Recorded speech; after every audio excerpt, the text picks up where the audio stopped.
আসসালামু আলাইকুম। ওয়ালাইকুম সালাম। কে বলছিলেন? আমি জান্নাত বলছি। জান্নাত, কেমন আছেন? আলহামদুলিল্লাহ। ভালো আছেন? জি। দেশের বাড়ি কোথায় আপনার? আমার দেশের বাড়ি সিলেট, হবিগঞ্জে। পরিবারে কে কে আছে আপনার? আমি আছি, আর আমার ছোট বোন আছে, আর দাদি আছে। আমার মা নেই। মা কোথায় গেছে? জি। মা কোথায় গেছে? মা মারা গেছে। আপনার বাবা নাই? বাবা আছে, বৃদ্ধ। কি করে উনি? এই তো নামাজ পড়ায়। উনি ঘরে অসুস্থ তো। উনি আপাতত কোনো কাজ কাম করে না? না না। আগে কি করতো? আগে এই তো মাটি কাটতো, রিক্সা চালাতো। দিনমজুর ছিল? হ্যাঁ দিনমজুর ছিল? হ্যাঁ হ্যাঁ। বর্তমানে আপনার বয়স কত চলে? আমার বয়স 18। কি করেন আপনি? এই পাটি বানাই, মোড়া বানাই।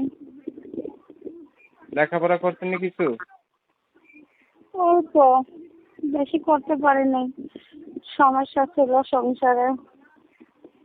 ছবি যেটা পাঠিয়েছেন এটা আপনার? জি। চেহারা ছবি তো ভালো আছে, তাহলে প্রতিবেদনে কেন আসছেন? আইসি এক বান্ধবীর কাছে শুনে, তারপরে প্রতিবেদনে ঢুকছি। সমস্যা পরিবারে, বুঝছেন, চলতে কষ্ট হয়, তাই কি চাইতেছেন প্রতিবেদনে এসে? চাইছি একটা ভালো মনের মানুষ যে পাশে থাকবে, আমার হেল্প সহযোগিতা করবে, তার জন্য।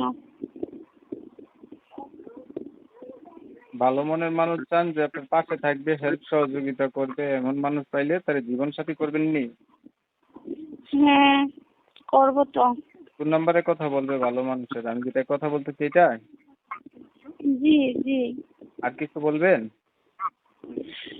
না, আর কিছু বলবো না। কি যেন নাম বলছিলেন?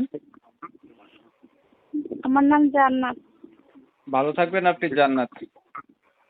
সম্মানিত সুপ্রিয় দর্শক শ্রোতা, দেশ ও প্রবাস থেকে যারা এই মুহূর্তে আমাদের কথা শুনছিলেন সবাইকে ধন্যবাদ। আমি কথা বলছিলাম, ওনার নাম হচ্ছে জান্নাত।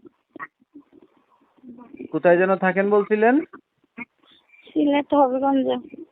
জান্নাত হচ্ছে বাসা ভাড়া। সিলেট হবিগঞ্জে বাসা ভাড়া কইরা থাকে। পরিবারে তার বাবা আছে, বয়স্ক মা নাই, মারা গেছে। দাদির কাছে থাকে, 18 বছর বয়স হয়েছে। হাতের টুকিটাকি কাজকর্ম জানে, অল্প কিছু লেখাপড়া আছে। চাইতেছে একটা ভালো মানুষ তার যদি পাশে থাকতো বা দায়িত্ব নিত, মনের সাথে মন যদি মিল খাইতো, তাহলে হয়তো বা বিয়া শাদী পর্যন্ত পৌঁছাইতো। আমি হচ্ছে জান্নাতের কথাগুলো আপনাদের মাঝে তুলে ধরার চেষ্টা করছি, আপনারা শুনছেন। শোনার পরে যাদের কাছে ভালো লাগতে, চাইলে জান্নাতের সাথে কথা বলতে পারেন। নাম্বার আমি ভিডিওতে দিয়ে রাখছি। যদি ভিডিওটা ভালো লাগে একটা লাইক দিবেন, একটা শেয়ার দিবেন, ইমো মেসেঞ্জারে ছড়াই দিবেন। আপনাদের মতামতগুলো কমেন্টে জানাই দিবেন। চ্যানেল ভালো লাগলে সাবস্ক্রাইব করতে ভুলবেন না। অনেক সময় নিয়ে পাশে ছিলেন, এর জন্য ধন্যবাদ সবাইকে। সবাই ভালো থাকবেন, সুস্থ থাকবেন। আল্লাহ হাফেজ।